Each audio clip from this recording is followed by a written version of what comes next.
Online betting apps promotion కేసులో నటుడు Prakash Raj ED విచారణ ముగిసింది. సుమారు 5 గంటల పాటు విచారించింది ఈడీ. ఈ మొత్తం వ్యవహారంలో ఆయన స్టేట్మెంట్ రికార్డ్ చేశారు ఎన్ఫోర్స్మెంట్ డైరెక్టర్ అధికారులు.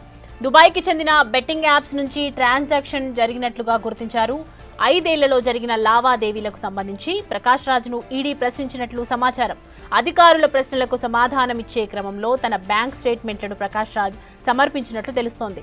భవిష్యత్తులో ఇంకెప్పుడూ బెట్టింగ్ యాప్స్ ప్రమోట్ చేయనని ప్రకాష్ రాజ్ చెప్పినట్లుగా ప్రచారం జరుగుతోంది.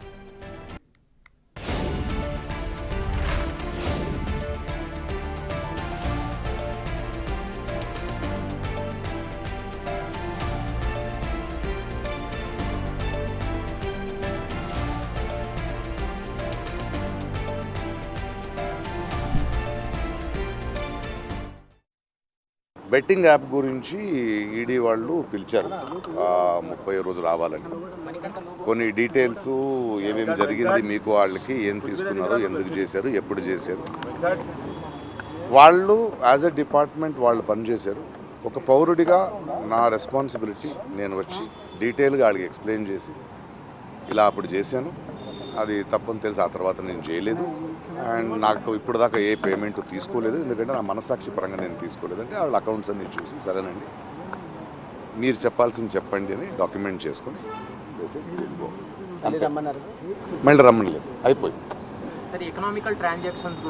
లేదు కదా నా దగ్గర ఎకనామికల్ ట్రాన్సాక్షన్, అదే చెప్పాను. అదేం లేదని చెప్పానండి. ఒకే ఒక యాప్ చేశాను 2016లో, అది వాళ్ళకి చెప్పాను. వాళ్ళు పని చేస్తున్నారు, వాళ్ళు ఎతుకుతున్నారు, వాళ్ళకి మనం కోఆపరేట్ చేయాల్సింది మన బాధ్యత. దయచేసి బెట్టింగ్ యాప్స్ మీద ఆడకండి, మీరు స్వయంగా సంపాదించే దారి చూసుకోండి. Thank you. రెడ్డి అంశానికి సంబంధించి పూర్తి అప్డేట్స్ అందించడానికి మా ప్రతినిధి సాగర్ జాయిన్ అవుతున్నారు లైవ్ లో. సాగర్, ప్రకాష్ రాజ్ని ఈడీ కొన్ని గంటల పాటు విచారించింది. విచారణలో ఏం తేలింది? ఆ తర్వాత ఇంకా ప్రకాష్ రాజ్ విచారణ ముగిసినట్టేనా? మళ్ళీ పిల్వరని చెప్తూ ఉన్నారు కదా.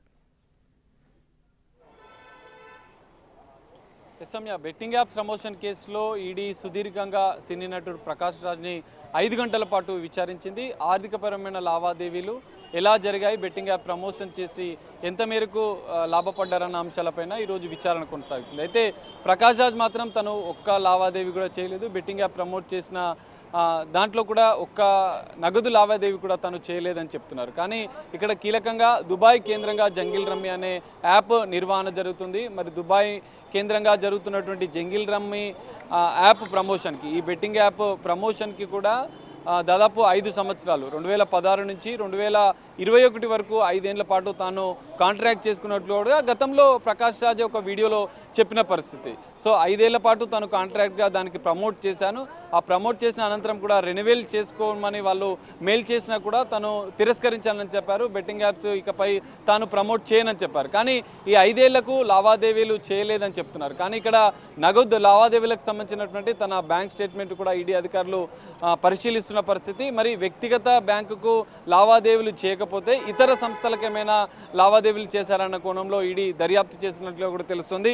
తాను పూర్తిగా విచారణకు వాళ్ళు అడిగిన అన్ని అంశాలకు క్లారిటీ ఇచ్చానని చెప్తున్నారు. ఈడీ వాళ్ళు పూర్తిస్థాయి దర్యాప్తు చేస్తున్నారని చెప్పారు. మళ్ళీ విచారణకైతే తాము పిలవలేదని చెప్పి ప్రకాష్ రాజ్ చెప్పిన పరిస్థితి. కానీ ఇక్కడ కీలకంగా దుబాయ్ కేంద్రంగా జరుగుతున్నటువంటి బెట్టింగ్ యాప్స్ సంస్థల నుంచి మరి ప్రకాష్ రాజ్ వ్యక్తిగత అకౌంట్లకు నగదు బదిలీ కాకపోతే 5 ఏళ్లు కాంట్రాక్ట్ కుదుర్చున్న నేపథ్యంలో 5 ఏళ్లకు గాను ఎంత మేర మీరు ఆర్జించారు, వాటిని ఏ సంస్థలకు మీరు ట్రాన్స్ఫర్ చేశారు, దుబాయ్ కేంద్రంగా ఉండే ఇతర సంస్థలకు ఏమైనా మళ్లించారా అన్న కోణంలో ఇది దర్యాప్తు చేస్తుంది. ఎందుకంటే కీలకంగా మనీ లాండరింగ్ యాక్ట్ నమోదు చేసిన నేపథ్యంలో మరి బెట్టింగ్ యాప్ సంస్థల నుంచి వచ్చిన నగదుని ఎక్కడికి మళ్లించారన్న కోణంలోనే ఈడీ దర్యాప్తు చేస్తుంది. మరి ప్రకాష్ రాజు అకౌంట్కి రాకపోతే ఇతర సంస్థలకు మళ్లించినట్లు కూడా కొన్ని ప్రాథమికంగా ఈడీ గుర్తించిన నేపథ్యంలో దానికి సంబంధించిన దర్యాప్తు చేస్తుంది. మరి ఇతర సంస్థలకు ఏ సంస్థలకు ప్రకాష్ రాజ్ బెట్టింగ్ యాప్ ద్వారా వచ్చిన డబ్బును మళ్లించారన్న కోణంలో దర్యాప్తు చేస్తుంది.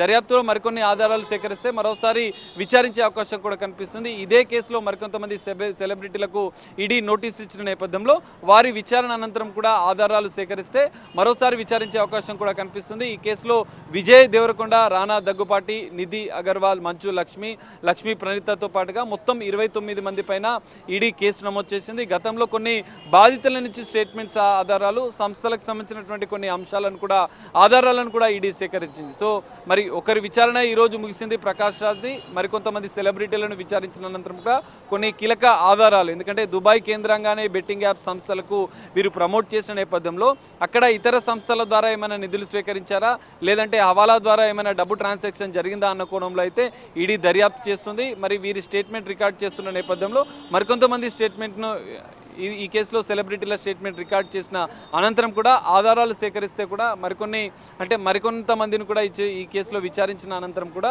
మరోసారి వారిని విచారించే అవకాశం అయితే కనిపిస్తుంది సౌమ్య. ఇక మరి నెక్స్ట్ మళ్ళీ ఇంకా చాలా మంది సెలబ్రిటీస్ కూడా మీరు అన్నట్లుగా ఒక 29 మంది మీద కేసు నమోదు చేశారు కాబట్టి ఇంకా వీళ్ళకి ఏమైనా మళ్ళీ అంటే ఓవరాల్గా దుబాయ్ నుంచి వచ్చాకే వీళ్ళకి మళ్ళీ దుబాయ్ కేంద్రంగా ఏవైతే ఉన్నాయో వాళ్ళ సాక్ష్యాలు సేకరించిన తర్వాత వీళ్ళకి మళ్ళీ విచారణ పిలిచే అవకాశాలు ఉన్నాయంటారా? ఎస్ సౌమ్య, ఖచ్చితంగా. ఎందుకంటే బెట్టింగ్ యాప్ ప్రమోషన్కి సంబంధించినటువంటి యాప్స్ అన్నీ కూడా దుబాయ్ కేంద్రంగానే ఇవన్నీ నిర్వహించారు. ఆర్థికపరమైన లావాదేవీలు కూడా అక్కడి నుంచే చేసినట్లుగా కూడా ఈడీ గుర్తించింది. అందుకే మనీ లాండరింగ్ యాక్ట్ ప్రకారం ఈ కేసు నమోదు చేసింది. ఎందుకంటే గతంలో పంజాగుట్ట పోలీసులు నమోదు చేసిన కేసులో కూడా దర్యాప్తులో కూడా ఈ సంస్థలు అన్నీ కూడా విదేశాల నుంచి కూడా ఈ ట్రాన్సాక్షన్ జరిగినట్లుగా కూడా ప్రాథమికంగా గుర్తించింది. మనీ లాండరింగ్ యాక్ట్ ప్రకారమే వీరిపైన కేసులు నమోదు చేసింది. అయితే ప్రకాష్ రాజ్, విజయ్ దేవరకొండ, రానా దగ్గుపాటి, మంచు లక్ష్మి ఈ నలుగురికైతే తాజాగా ఈడీ నోటీసులు జారీ చేసింది. వీరి విచారణ అనంతరం కూడా ఈ కేసులో ఉన్నటువంటి 29 మంది, వీరితో పాటు మరికొంతమంది యూట్యూబర్లు, ఇన్ఫ్లుయెన్సర్లు, సీరియల్ ఆర్టిస్టులు, కొంతమంది నటీనటులు కూడా ఈ కేసులో ఉన్న నేపథ్యంలో వాళ్ళందరినీ విచారించిన అనంతరం కూడా దుబాయ్ కేంద్రంగానే వీళ్ళందరికీ కూడా బెట్టింగ్ యాప్స్ ద్వారా లావాదేవీలు జరిగితే కొన్ని కీలక ఆధారాలు సేకరించిన అనంతరం కూడా వీరిపైన తదుపరి చర్యలకు కూడా ఈడీ తీసుకునే అవకాశం కనిపిస్తుంది. ఖచ్చితంగా హవాలా మార్గం ద్వారా డబ్బుల ట్రాన్సాక్షన్ జరిగితే మాత్రం వీరిపైన తదుపరి చర్యలు తీసుకునే అవకాశం ఉంది. అయితే ఇప్పటికే ప్రకాష్ రాజ్ ఒక్కనే ఈడీ విచారించింది. మరో 10 రోజుల్లో ఈ ఆగస్టు నెలలోని మొదటి 2వ వారంలో మరికొంతమంది సెలబ్రిటీలను కూడా ఈడీ విచారించనుంది. వీరి విచారణ అనంతరం కూడా కీలక ఆధారాలు సేకరిస్తే తదుపరి చర్యలకు కూడా ఈడీ సిద్ధమయ్యే అవకాశం ఉంది. ఒకవేళ ఆధారాలు హవాలా ద్వారా చేసినట్లు ఉంటే దానికి సంబంధించినటువంటి మరోసారి విచారణకు పిలిచే అవకాశం కూడా కనిపిస్తుంది సౌమ్య.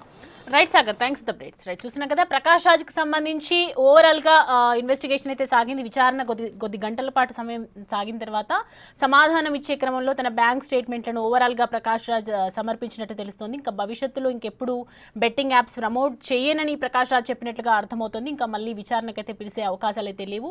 ఇంకా 28 మంది సెలబ్రిటీస్ని కూడా మళ్ళీ త్వరలో పిలిచే అవకాశం